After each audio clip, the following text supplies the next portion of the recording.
سلام، ہمارے چینل میں خوش آمدید۔ سنائی جا رہی ہے خلجی سلطنت کے سب سے طاقتور ترین سلطان علاؤ الدین خلجی کی داستان۔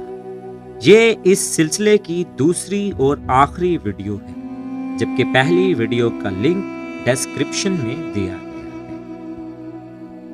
سن 1299 عیسوی میں سلطان علاؤ الدین خلجی کے ایک ملٹری جنرل نصرت خان نے گجرات پر حملہ کیا، جہاں اس کے ہاتھ لگا ایک خوبصورت بوائے سلیو۔ نصرت خان نے اس کا مذہب تبدیل کرا کر اسے سلطان کو بطور تحفہ پیش کیا۔ لڑکا اس قدر جاذب نظر تھا کہ سلطان کو ایک نظر میں ہی بھا گیا۔ بعد ازاں یہ غلام لڑکا ملک کافور کے نام سے جانا گیا۔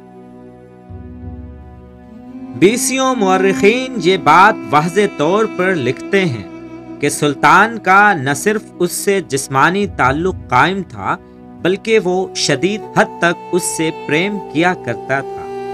تاہم چند مورخین اس بات کو محض سلطان پر لگایا جانے والا ایک بھدا الزام سمجھتے ہیں اور اس کی نفی کرتے نظر آتے ہیں۔ ملک کافور ترقی کرتا ہوا جلد ہی سلطان کا خاص ہمراز اور رائٹ ہینڈ بن گیا۔ سلطان کے معتمد ساتھیوں کے منع کرنے کے باوجود بھی سلطان نے اسے آرمی جنرل بنا دیا۔ سلطان علاؤ الدین خلجی نے سن 1303 عیسوی میں میواڑ کے چتوڑ قلعے پر حملہ کیا، جس کی وجہ بتائی جاتی ہے سلطان کا میواڑ کی خوبصورت رانی پدماوتی سے جنونی عشق، جس کی خوبصورتی کے قصوں نے اسے اس کا عاشق بنا ڈالا تھا۔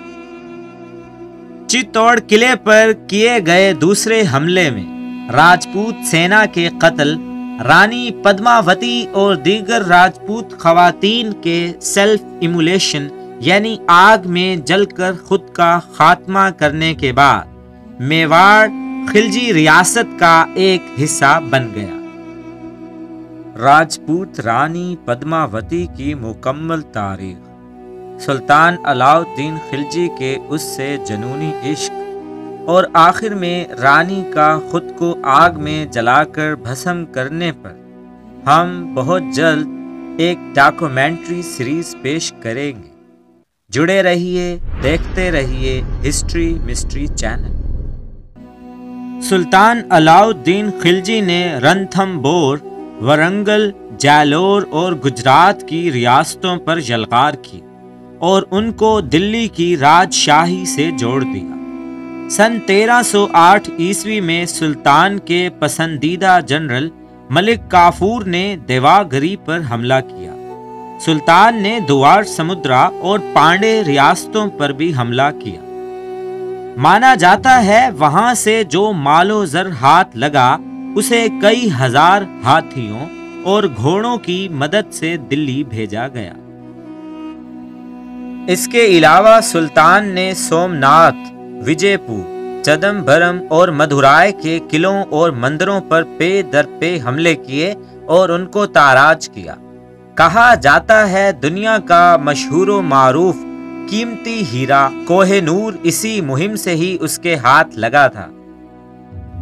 سلطان علاؤ الدین خلجی نے بزم اقتدار ایک نیا مذہب رائج کرنے اور ساری دنیا کو سکندر اعظم کی طرح تسخیر کرنے کا ارادہ بھی کیا، جسے اس کے ایک سمجھدار کوتوال نے سمجھا بجھا کر رفع دفع کر دیا تھا، مگر ریاستوں اور قلعوں کو فتح کرنے کا جنون اس پر ہمیشہ طاری رہا اور وہ خود کو سکندر ثانی کہا کرتا۔ سلطان نے سلطنت کے خلاف سازشوں کے منصوبے بنانے کی پاداش میں تقریباً 30,000 حلقہ اسلام میں نئے داخل ہونے والے منگولوں کو قتل کرنے کے آرڈرز جاری کیے۔ مزید یہ کہ سلطان نے اسماعیلی شیعوں کو غیر ثابت شدہ سنگین الزام لگا کر کہ ان میں بھائی اور بہن کی شادی کرنے کا رواج ہے، بہت سے اسماعیلی شیعہ مائنورٹیز کو آرے کے ذریعے کٹوا کر قتل کرا دیا۔ سلطنت خلجی میں ہندوؤں اور غیر مسلموں پر جزیہ ٹیکس عائد کر دیے گئے۔ کہا جاتا ہے کہ آخری ایام میں وہ ملک کافور کے سوا کسی پر بھروسہ نہیں کرتا تھا۔ اسی کے کہنے پر اس نے الپ خان، جو کہ اس کی بیوی کا بھائی اور قابل اعتماد جنرل تھا، قتل کرا دیا اور وزیر اعظم کا عہدہ ختم کر دیا۔ جیسی کرنی ویسی بھرنی، مطلب یہ کہ جس طرح علاؤ الدین خلجی نے اپنے چچا اور سسر کا قتل کر کے دلی کے تخت پر قبضہ کیا تھا، ویسے ہی اسی کے محبوب نظر ملک کافور نے اس کا قتل کر دیا، اس کے بڑے بیٹے کو قید کر دیا، جبکہ نابالغ بیٹے عمر شہاب الدین کو برائے نام سلطان بنا کر خود تخت و تاج حاصل کر لیا۔ تاہم بتاتے جائیں کہ کچھ تاریخ دانوں کے مطابق وہ طبعی موت مرا تھا۔ سلطان کے چند جانثاروں نے بھی کچھ عرصے کے بعد ملک کافور کا قتل کر دیا اور اس کے بیٹے قطب الدین مبارک شاہ کو قید سے آزاد کرا کر اپنا نیا سلطان بنا لیا۔ Presented by History Mystery Channel. Thanks for watching this video. Like, comment and share this video with your friends.